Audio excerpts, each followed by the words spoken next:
Bapak, Ibu, dan saudara terkasih, salam dalam kasih Yesus Kristus. Berjumpa kembali dengan saya, Esther Solihin, dalam renungan harian pada hari ini. Saya memberi judul renungan harian kita hari ini dengan judul Dapur. Ya, Bapak, Ibu, dan saudara terkasih, dapur adalah tempat kita mengolah bahan makanan menjadi masakan yang siap disantap. Apakah dapur di sebuah rumah makan besar dan mahal? Apakah itu dapur dari warung yang kecil, warung Tegal misalnya? Apakah itu dapur makanan Padang yang kaya dengan rempah dan bumbu-bumbu? Ataukah hanya dapur kecil di sebuah rumah yang mungil?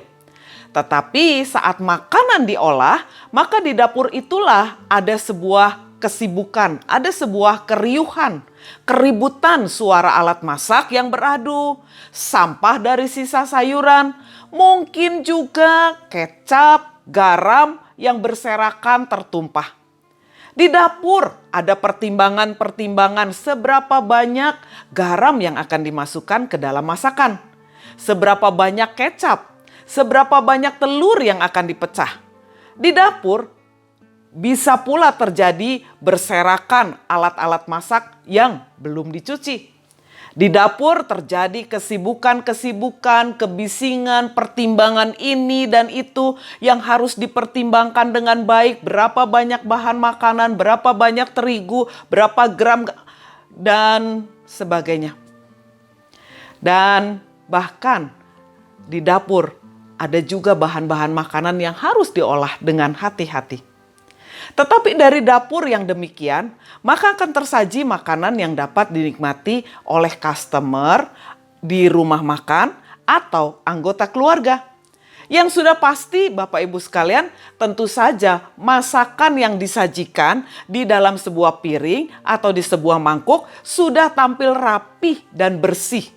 Tidak ada kulit atau sisa sayuran, bahkan tidak ada alat masak yang berserakan di atas piring.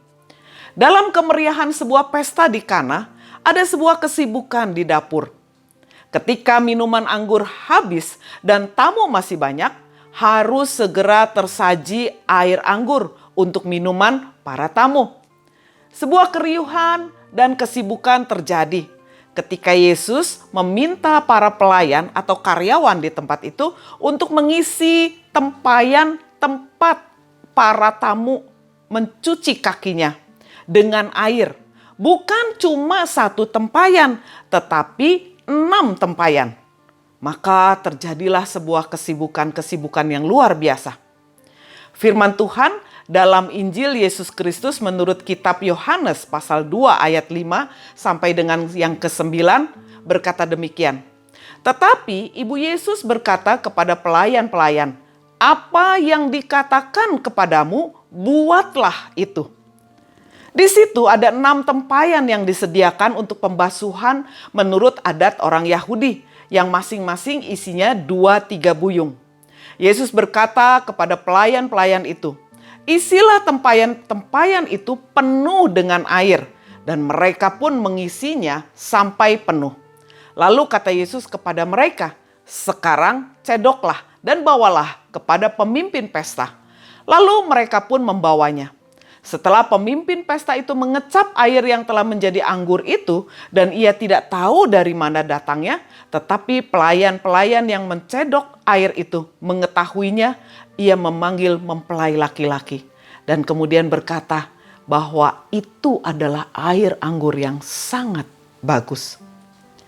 Dari perikop ini kita hendak belajar bahwa kadang persoalan dalam kehidupan kita, masalah-masalah dalam hidup kita yang kita jalani hari demi hari, itu seperti sebuah dapur.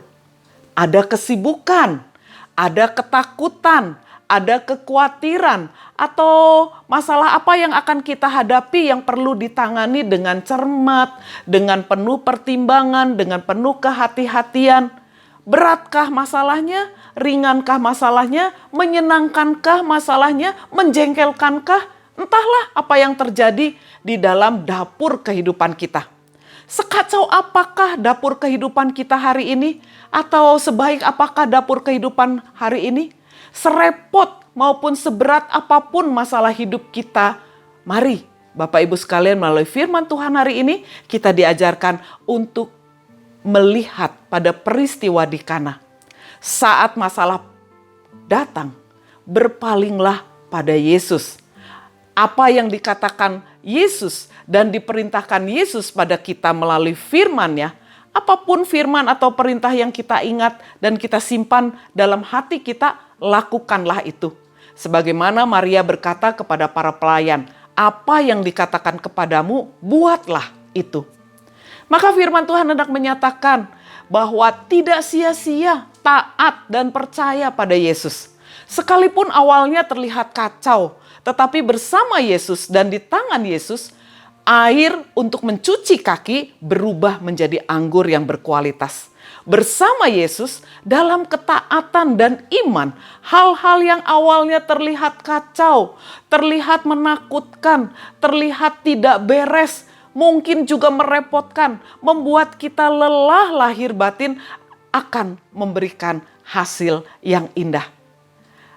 Apa yang akan menjadi kehendak dan perintah Tuhan Yesus, buatlah itu.